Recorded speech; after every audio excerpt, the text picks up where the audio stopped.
নমস্কাৰ, মই তাপ্তি দুটি বৰা।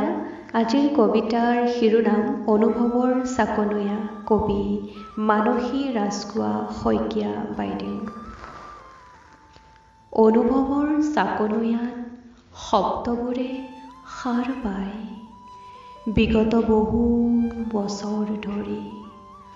অদেখা এখন নদী নিৰন্তৰ বুকুত নিগৰাই ভৱিষ্যতৰ ভৰত তিতি বুৰি আছো।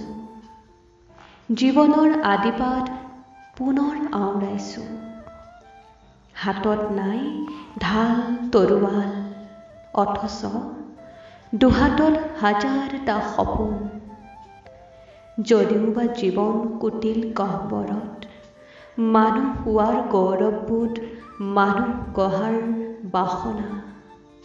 কবিতাৰ নহয় সৃষ্টা, অভিজ্ঞতাই কোঙা কৰা জীৱনৰ অবোধ ভাষা। অভিজ্ঞতাই কোঙা কৰা জীৱনৰ অবোধ ভাষা। ধন্যবাদ।